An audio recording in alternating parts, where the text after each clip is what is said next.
रायगड जिल्ह्यात सध्या राजकीय वातावरण तापलं असून महायुतीमधील घटक पक्ष एकमेकांवर आरोप प्रत्यारोपाच्या शाब्दिक फैरी झाडत आहेत. ॲडव्होकेट मनोज कुमार शिंदे यांनी आमच्या नादाला लागणाऱ्यांना सोडत नसतो असा थेट इशारा दिल्याने आता राष्ट्रवादी काँग्रेस आणि शिवसेना शिंदे गट यांच्यात राजकीय वातावरण तापलेलं दिसून येत आहे. सर्व पत्रकारांना माझा सस्नेह जय महाराष्ट्र. गेल्या 8-10 दिवसाचं वातावरण बघितलं तर रोहा तालुक्यातलं वातावरण कुठंतरी चिघळत चाललंय असं दिसतंय. वास्तविकता पत्रकार परिषदा हे किती असाव्या लागतात आणि किती पत्रकार परिषदा घ्याव्या लागतात याच्यावरती काही एक पत्रकारितेचा काहीतरी अभ्यास असावा लागतो. ही माझी पत्रकार परिषद, त्याच्यानंतर माझा झालेला रिप्लाय बरोबर आहे याच्यातच पत्रकार परिषद थांबायला पाहिजे होता असं माझं प्रामाणिक मत आहे. कारण तुम्ही पहिल्यांदा विषय आणलात, आम्ही त्याला उत्तर दिलं, आता तुम्ही थांबायला पाहिजे. मग तुम्हाला जे बोलायचं होतं ते आधीच बोलायला पाहिजे होतं असं माझं या पत्रकार परिषदेतलं पहिल्यांदा मत आहे. आता पत्रकार परिषद तिसरी घेतली. तिसरी पत्रकार परिषदेवरती काय तर मनोज कुमार शिंदे. काय पत्रकार परिषदेचं हेडलाईन काय, मनोज कुमार शिंदे. आता यातलं मी बोलले तर या पत्रकार परिषदेमध्ये त्यांना बरंच काय काय लागतात सोबत, मला काय लागत नाही. अकेला शिवसेनेचा वाघ कायम डारकाळी फोडत राहतो आणि डारकाळ्यात देत असतो. असं कोणाला घेऊन सोबत बसून आम्हाला पत्रकार परिषद करायची गरज नाही. ती पत्रकार परिषद एकट्याचीच होती आणि आत्ताही माझी एकट्याचीच पत्रकार परिषद आहे. ज्या पत्रकार परिषदेमध्ये मी सांगितलं की माझे मित्र, माझी नगराध्यक्ष संतोषजी पोटफोडे होते, संयमी नेते आहेत. काय संयमी नेते, अभ्यासू नेते. त्यांनी अभ्यासपूर्वक पत्रकार परिषद घेतली.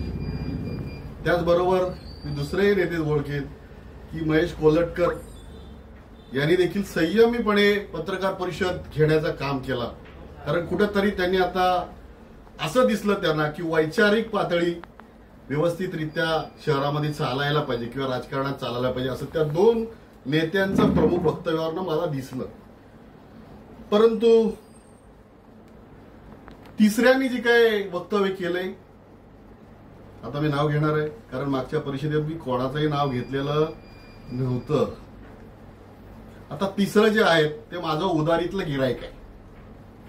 काय उदारीचं गिराईक आहे माझं, ते जाणून बुजून बोलतोय.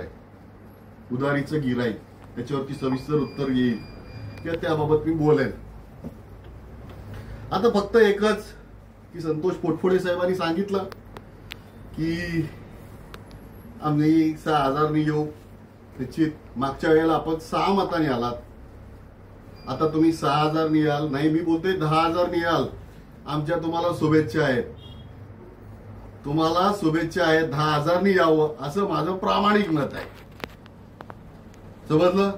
आता दुसरा एक मुद्दा पोटफोडे साहेबांनी मांडला की वाल्मिकी कराड, आमच्याकडे वाल्याचा वाल्मिकी केला जातो. साहेब, हा मुद्दा आमचा नव्हता. हा मुद्दा तुमच्या नाव घेत नाही इथे, चला जाऊ दे, सोडून देऊ बाजूला. तुमच्या पक्षाकडनं मांडलेला मुद्दा होता आणि तो आमच्या नेत्याला उद्देशून होता. म्हणून मी त्याला स्पष्ट उत्तर दिला की जो मूळचा वाल्मिकी कराड आहे हा कुठल्या पक्षातला आहे. माझं प्रामाणिक उत्तर होतं की मूळचा वाल्मिकी कराड हा राष्ट्रवादी काँग्रेस पक्षातला आहे. त्यामुळे राष्ट्रवादी काँग्रेसमध्येच वाल्मिकी कराड होते असं माझं स्पष्ट त्याला उत्तर आहे. मी म्हटलं नाही, तुम्ही विचारलेला पत्रकारांनी विचारलेला प्रश्न होता, त्याला दिलेला उत्तर होता. तुर्तास पोटफोडे साहेबांनी सुज्ञपणे, सुशोभितपणे किंवा एक सुंदर असं चांगल्या प्रकारे त्यांनी वक्तव्य व्यक्त केलं हे निश्चित. माझी पत्रकार परिषद होत असताना मी कोणाचंही नाव घेतलं नाही. बऱ्याच तुम्ही लोकांनी विचारलं, कारण पत्रकारितेचं काहीतरी मूल्यमापन असतं, पत्रकारितेचा एक आराखडा असतो. पत्रकारितेमध्ये कसं बोलावं, कोणाला बोलावं आणि कधी बोलावं हे त्याला तारतम्य असावं लागतं. तत पप करून चालत नसतं. काय याच्यात नाही त्याच्यात, त्याच्यात नाही ह्याच्यात असं बोलून चालत नसतं. त्यासाठी तारतम्य लागतं. त्यासाठी आपल्याला स्वच्छ बोलता यावं लागतं. नाहीतर मग बोलतात तट करे बोलून दाखवा. आपल्याला पहिल्यांदा शब्द सांगतोय, प्रत्येक जणांनी त्याला सांगितलेलं आहे की तुम्ही पहिल्यांदा तटकरे हा शब्द बोलून दाखवा. ते तुम्हाला बोलायला जमत नाही, त्याचा अभ्यास करा. तटकरे म्हणजे काय, तटकऱ्यांबाबत काय बोलायचं. उदारीतला गिराईक, माझाच उदारीतला गिराईक, याच्या पुढं अजून जातोय की आता काय झालं, बेगानी शादी में अब्दुल्ला दिवाना. काय झालंय, राष्ट्रवादीमध्ये लग्न राष्ट्रवादीचं. राष्ट्रवादी एवढे मोठे कार्यकर्ते शहरातले आहेत, सगळे तयारीत आहेत, सगळे शांत आहेत. हाच एकटा दिवाणा झालाय. म्हणजे काय, ओटसूट आणि मलाच राष्ट्रवादी म्हण अशी परिस्थिती ह्याची झालेली आहे. का, कारण ह्या सगळ्या जर बघितला तर बाकीचे कोण कार्यकर्ते नाही आहेत का? बाकीचा राष्ट्रवादी कोण नाही, हाच राष्ट्रवादी आता आल्यामुळे झाला राष्ट्रवादी. आता याचा इतिहास त्यांनी सांगितला की 8 वर्षाचा इतिहास हा कृतज्ञ काय सांगतोय झालेला, म्हणजे जो कोणा नाही असा समीर शेडगे. सगळ्यांनी जग जाहीर माहित आहे ना. त्याच्यात 8 वर्षापूर्वी त्याच्याबरोबर फिरत नव्हते. 8 वर्षापूर्वीचा इलेक्शन त्यांनी आठवावा, आता इथून सुरुवात करतोय. काय सांगतोय, आठवावा. ज्या काळात समीर शेडगे बरोबर कोणाची बोलायची हिंमत नव्हती, त्या काळात मनोज शिंदे समीर शेडगे बरोबर होता. एक, ज्या काळात तुमचा निवडणुकीचा निकाल लागला त्या वेळेला हजारोची पब्लिक मध्ये होते, हजारोची पब्लिक होते. त्या पब्लिक मध्ये समीर शेडगे बरोबर जाणारा एकमेव व्यक्ती असेल तो मनोज कुमार शिंदे होता. त्या निवडणुकीच्या काळात तुमच्या मीटिंगच्या स्टेजवरती कोणाशी पप करून चालत नाही, आपल्याला स्पष्ट बोलावं लागतं. आता या सगळ्या गोष्टीतनं काल माझी एक त्यांनी सांगितलं की सेटिंग करण्याचा प्रयत्न केला, सेटिंग. आणि माझ्या 25 वर्षाच्या कारकिर्दीला एक डाग लावण्याचा प्रयत्न केला समीर शेडगे. आणि याचा बदला मी अब्रूनुसारीची नोटीस त्यांना पाठवणार. कारण त्याच पत्रकार परिषदेत त्यांनी कुठला तरी एक भाऊला उभा केला होता, मला माहित नाही कोण नातेवाईक आहे तो. आणि त्या नातेवाईकांनी स्पष्ट सांगितलं आतमध्ये काय झालं मला माहिती नाही, त्यांनी सेटिंग झाली नाही हे मान्य केलं.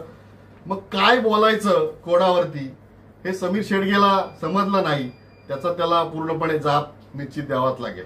तर हा वकील 25 वर्ष प्रॅक्टिस केलेला वकील आहे, असा तयार झालेला नाहीये. तुम्ही सेटिंग करून आणि मी समजलं मी माझ्या मेहनतीने तयार झालेला आहे. तुम्ही शिवसेनेत येऊन काय काय केलेत, कॉन्ट्रॅक्टमध्ये किती पैसे घेतलेत, नोकरी लावताना किती पैसे घेतलेत, सगळं माझ्याकडे आहे. ते आम्हाला सांगायला नको आहे. एक त्यांनी मुद्दा मांडलेला होता, सगळ्यांच्या वतीनं मी निश्चित सांगेन की सुनील तटकरे साहेबांवरती माझी बोलण्याची निश्चितच उंची नाही. मी तेवढा परिपक्व आहे. काय, मी तेवढा निश्चित परिपक्व आहे.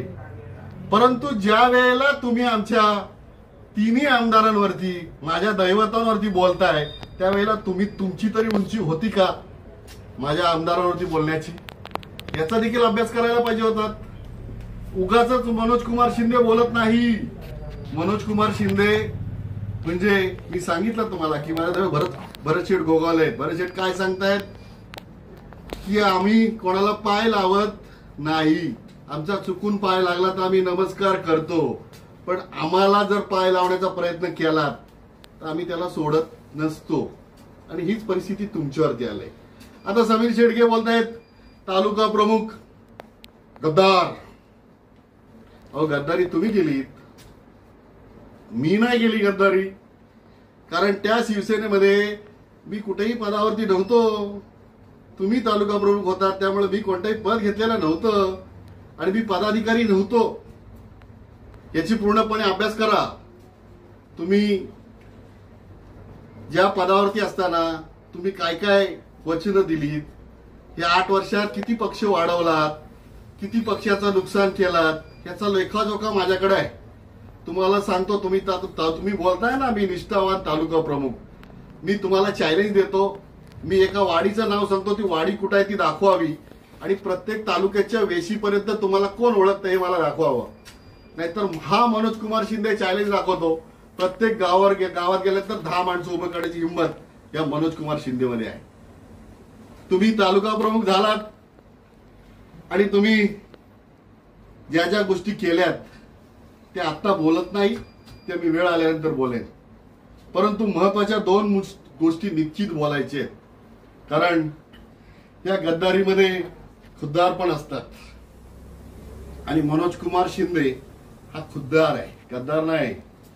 हा मूळचा शिवसैनिक आहे, कडवट आहे आणि कडवट असून कट्टर आहे. तुम्ही कशी गद्दारी केली या मनोज कुमार शिंदेशी हे आता उघड सांगणं गरजेचं आहे.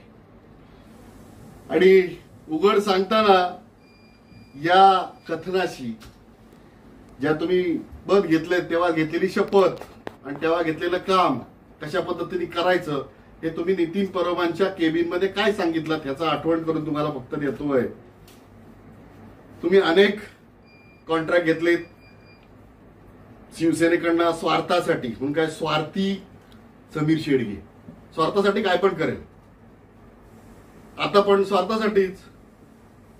कारण या समीर शेडगेला समजलेलं आता की उबाटा संपत आले, आता आपल्याला शिंदे शिवसेनेत जायचं आहे, म्हणून आमच्या आमदारांच्या पार उंबरे झिजवले. काय उंबरे झिजवून मीटिंग कुठे कुठे केल्या, कोणाला मध्यस्थी टाकली. परंतु माझे 3 दैवत, मी तुम्हाला सांगितलं की माझे 3 दैवत माझ्या पाठीमागे खंबीर उभे राहिले. त्यांनी सांगितलं की मनोज कुमार शिंदेचा तालुका पद खेळण्याची तुमची लायकी नाही. मनोज कुमार शिंदेने केलेलं काम हे जर बघाल हे तुम्हाला कधी जमणार नाही. त्यामुळे त्याहीच तुम्हाला सांगितलं की जा, आता तुला दुसरा पर्याय नाही, राष्ट्रवादीत गेल्याशिवाय तुला पर्याय नाही. त्याही सांगितलं म्हणून तुम्ही राष्ट्रवादीत स्वार्थासाठी गेलेत. आता तुम्ही सांगता मी मोठा सच्चा सैनिक. अहो, ज्या गीते साहेबांच्या इलेक्शनला तुम्ही कुठं होतात? गीते साहेबांचं कुठं काम केलं? त्या आघाडीचं अनिल नवगणेंचं काम कुठं केलं हे आम्हाला माहिती आहे. त्यामुळे तुम्ही काय करताय हे असं लपून राहत नाही. एक महत्वाचा मुद्दा अजून एक त्यांच्या बाबत निश्चित सांगायचा आहे की तो सांगतो, आम्ही काय त्यांनी सांगितलं काल की आम्ही सर्वसामान्य लोकांच्या सुखदुःखात सहभागी होतो. अरे तुझं सुखदुःख फक्त शहरापुरतं. तालुका म्हणजे तालुका प्रमुख होता का एका आळीचा प्रमुख होता हे काय जग जाहीर असे शिवसैनिक सगळेच बोलतात. तालुका प्रमुख आला, सुखदुःख अख्ख्या खाडीपाड्यात, आदिवासी वाड्यात, समजलं, आदिवासी वाड्यात, खेड्यापाड्यात, धनगर वाड्यात जाऊन करावं लागतं. आणि ते मनोज कुमार शिंदे हे सक्षमपणे पेलवतात. काय सक्षमपणे तयार आहेत. त्यामुळं आम्हाला शिकू नका सुखदुःख. तुम्हाला फक्त मी तेच सांगितलं की तुम्हाला फक्त आता या राष्ट्रवादीमध्ये बेगाने शादी में अब्दुल्ला दिवाना हे आपल्याला फक्त दिवाना होऊन फिरायचं आहे. कारण मीच करतोय मला काय पाहिजे. दुसरंही ते बोलले की नगराध्यक्ष पद आणि नगरसेवक ही जनता ठरवणार. अहो तुम्हाला माहिती आहे समीर शेठ, नगराध्यक्ष आणि नगरसेवक राष्ट्रवादी काँग्रेस पक्षाचे सुनील तटकरे साहेब ठरवतात. काय सुनील तटकरे साहेब ठरवतात. याचा अनुभव तुम्हाला आलेला आहे. मागच्या वेळेला रडत आपण घरी गेलात नकार दिल्यानंतर. जनता नाही ठरवत. तुम्ही आता बोलात की शिवसेनेत माझ्या मार्गदर्शनाखाली यांनी काम केलंय. 2008 साली शिवसेनेचा तालुका प्रमुख ऍडव्होकेट मनोज कुमार शिंदे होता. तुम्ही ते मला शिकवू नका कोणाच्या मार्गदर्शन. आता तुम्हाला शिकवतो. तुम्ही वयाने मोठा असाल, जरूर आहात, माझ्यापेक्षा वयाने मोठे. म्हणून तुम्हाला तालुका प्रमुख बनवण्यासाठी आणि तुम्हाला गीते साहेबांकडे नेण्यासाठी पुढारपण करणारा हा मनोज शिंदे होता. तालुका प्रमुख मी आणि राजन वेलकर या दोघांच्या सांगण्यावरून आपल्याला दिलेला आहे. एवढंच. या तालुका प्रमुखच्या काळात तुम्ही काय केलं? तो तालुका प्रमुख म्हणून किती वाढवली तो शिवसेना 8 वर्षात? संपवली शिवसेना. शिवसेनेचे आमचे प्रमुख जे शिलेदार होते, बुवा साळवी असेल, जन्मापासूनचा आमचा माणूस शिवसैनिक, आमच्या समीक्षा बामणे असतील, यांची तुम्ही सुपारीच घेतलेली होती जशी काय राष्ट्रवादीत घेऊन जायची. आणि म्हणून त्यांना तुम्ही शिवसेनेत येऊन सुपारी घेऊन त्यांना तुम्ही शिवसेनेत राष्ट्रवादीत दिले. बुवा कधी जाणार नव्हते राष्ट्रवादीत, जुने कट्टर होते. बरं ठीक आहे, ती सुपारी घेतली तुम्ही, तेही काम केलं. आता तुम्ही बोलताय की हे सगळं तुमचा फार देवावरती विश्वास, तुम्ही लोकांना दाखवता भक्तिवान मी. खंडोबाच्या स्मरण, खंडोबाला स्मरून सांगा की आपण 2 शपथा घेतलेल्या की नेते नाहीच. नेते कुठं बोलता येईल त्याला? नेते बोलताच येणार नाही, कारण नेता हा शहरापलीकडचा असतो. शहराच्या बाहेर जाऊन त्याचं नाव झालं असं तो असतो. ते शहरात राहून आळीत राहून नेतेगिरी नाही करता येत. नेत्यासाठी उंच भरारी असायला लागते, उंच विचार असायला लागतात. असे विचार आपल्याकडे नाही आहेत. यापुढं मी तुम्हाला जाणून बुजून सांगायला एक अत्यंत, कारण ज्या मुद्द्यावरती त्यांनी माझी बदनामी करण्याचा प्रयत्न केलाय की त्या उसर येथील झालेली घटना,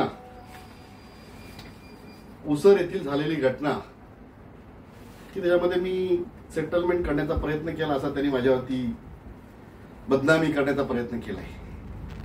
मी सांगू इच्छितो सर्व पत्रकार बंधूंना, वकिली हा माझा 25 वर्षाचा पेशा आहे आणि समाजकारणाचे धडे मी माझे शिवसेना प्रमुख बाळासाहेब ठाकरे यांच्याकडनं घेतलेले आहेत. मी 80% समाजकारण करणारा आणि 20% राजकारण करणारा नेता आहे. मी या आठवड्यात रोह्यात चार केसेस घडल्या. काय या आठवड्यात रोह्यात 4 केसेस घडल्या. 4ही केसेसचं वकीलपत्र माझ्याकडे आलंय. म्हणजे मी वकील कशा पद्धतीचा आहे हे तुम्हाला निश्चित माहिती आहे. आणि या 4ही गुन्ह्यामध्ये मला साम्य दिसलं की 4ही गुन्हे हे फेसबुक, इंस्टाग्राम याच्या माध्यमातून झालेले आहेत. हे माझ्या लक्षात आल्यानंतर मी लगेचच पोलीस स्टेशनला तात्काळ धाव घेतली आणि धाव घेतल्यानंतर मी तिथल्या पोलीस निरीक्षक पाटील साहेबांना सांगितलं की आपल्याला याबाबत कुठेतरी गावागावात प्रबोधन करावं लागेल की मोबाईल देताना मुलांना मुलींना त्याचं व्हॉट्सअप आणि फेसबुक हे वापर कसा करायला पाहिजे प्रबोधन देण्यासाठी मी भेट घेण्यासाठी गेलो होतो. आणि त्याचा गैर अर्थ काढून हे ओपनली पुराव्यानिशी बोलतोय, कारण त्यांच्याच बाईकमध्ये त्या मुलीचा काका आहे, त्यांनी सांगितलं असं काय झालेलं नाही. त्यामुळे तुम्ही जो शब्द वापरलात सेटलमेंट, ही सिद्ध करण्याची जबाबदारी तुमच्यावरती येणार आहे. म्हणून तुम्हाला जाहीरपणे नोटीस बदनामीची देणार आणि तुम्हाला कोर्टात खेचणार, हे तर निश्चित. समजलं? कारण मी जे काम करतोय हे समाज युगातच घटना ज्या वेळेला घडतात त्यावेळेला मी त्याच्यापासून काहीतरी समाजाला घडवण्यासाठी प्रयत्न करतो. असा कुठला तरी आणून कोणाला उभा आणून त्या मनोज कुमार शिंदेला तुम्ही बदनाम करू शकणार नाहीत. कारण मनोज कुमार शिंदेची पद कोर्टात उभी राहून झालेली पद आहे, तुमच्यासारखी नेत्यांच्या दारोदार फिरून झालेली नाही. दुसरी गोष्ट, डबे पोचूनही झालेली नाही. काय डबे पोचूनही झालेली नाही. मनोज कुमार शिंदे हा स्वतःच्या हिमतीवरती उभा झालेला वकील आहे, कार्यकर्ता आहे, नेता आहे. एक बोलता बोलता ते वाहण्यात आता काय बोलतात की ते कुठल्या ओघात बोलले माहिती नाही. बोलताना त्यांनी एक माझ्या ग्रामपंचायतीचा मुद्दा उपस्थित केलेला होता की तो सदस्य आमच्याकडे आला तर साहेब आमचे जादूगार आहेत, साहेब जादूगार करू शकतात आणि सरपंच बनवला तर कुठं पुढे गेला. साहेब जरा माझी पत्रकार परिषद ऐका म्हणून सांगितलं. तुम्ही परिपक्व नेते होऊ शकत नाहीत, अभ्यास करा आणि मग बोला. साहेब त्या ग्रामपंचायतीमध्ये राष्ट्रवादी आणि शिवसेना युती झाली होती. काय राष्ट्रवादी शिवसेना युती झाली होती आणि राष्ट्रवादी शिवसेनेच्या युतीमध्ये त्यांना सरपंच आणि आम्हाला उपसरपंच असं ठरलं होतं. काय की राष्ट्रवादीला सरपंच आणि शिवसेनेला उपसरपंच ह्या गोष्टी ठरलेल्या असताना तिथल्या प्रमुख नेत्यांनी आमच्याशी गद्दारी केली आणि त्यावेळेला जाहीरपणे तुमच्या नेत्यांनी, आता परत नेत्यांना गुंतवत नाही, पण नेत्यांनी याविषयी त्या लोकांना तंबी दिली होती हे आठवून विचारून बघा तुमच्या नेत्यांना. हे पत्रकारांना देखील माहिती आहे याबाबत. म्हणून सांगितलं की काय बोललो, समीर शेडगे हा परिपक्व नेता. पत्रकार परिषद बघा, माझ्या पत्रकार परिषदेला रोह्यातील 50% पेक्षा जास्त बुजुर्ग लोकांनी सॅल्यूट केलाय की तुमच्या पत्रकार परिषदा या अभ्यासू असतात, एकसंध असतात, तुम्ही जे बोलतात ते तंतोतंत खरं असतं असं बोलणारे तुमच्यासारखेच अनेक ज्येष्ठ नेते राष्ट्रवादीतले पण होते, राष्ट्रवादीतले पण आहेत. हे सगळं तुम्हाला फक्त आज तूर्त सांगतो, त्यामुळे तुम्ही वाद जाऊ नका म्हणून सांगितलं की बेगामे शादी में अब्दुल्ला दिवानासारखे दिवाण होऊन फिरू नका. वेळ काळ येते आणि वेळ येणार आहे, त्याला आम्ही बघू काय करायचंय तो. आम्ही जाहीर बोलत नाही, आम्हाला करता येतं काय करायचंय ते आणि निश्चित करणार. या मनोज शिंदे मध्ये ताकद देखील आहे. जर मी ठरवलं तर रोहा नगरपालिकेवरती 17च्या 17 उमेदवार उभे करण्याची हिंमत मनोज कुमार शिंदे मध्ये आहे. हे तुमच्यातही नव्हती समीर शेडगे, तुम्हाला सांगतोय मी, स्वतः सांगतोय मी स्वतः 17 उमेदवार उभे करू शकतो, एवढी ताकद आहे. कारण ही शिवसेनेची हे आहे, ही शिवसेना आहे, ही काय अशी लुटोपुटू नाही, लुटोपुटूची नाही. आम्ही कडवट शिवसैनिक आहोत, त्यामुळे आम्ही एकदा उचलला वेडा तर पूर्ण उचलतो. तुमच्यासारखे नाही इकडनं खुर्ची तिकडे बदलते, हा नाही देत मला म्हणून तिकडे कशाला, तर भेटेल की नाही मला माहिती नाही. ते लोक बोलतायत, सगळे शहरातली लोक बोलतायत काय होणार आहे ते पुढं. एवढंच विनंती, शेवटी नाहीतर आमच्याकडे जावं लागेल. काय शेवटी नाहीतर आमच्याकडे जावं लागेल, पर्याय आमचाच आहे. तेव्हा आम्हाला विचार करावा लागेल. त्यामुळं राजकारण हे राजकारण असतं आणि निवडणुका ह्या येत जात असतात. त्यामुळं कोणाशी कसे बोलावं आणि किती संबंध ठेवावे आणि किती संबंधात बोलावे हे जरा विचार करून बोला. तूर्त एवढाच. जय हिंद, जय महाराष्ट्र. टाइम्स डिजिटलला लाईक करा, सबस्क्राईब करा, शेअर करा आणि बेल आयकॉन दाबायला विसरू नका. पाहत रहा टाइम्स डिजिटल.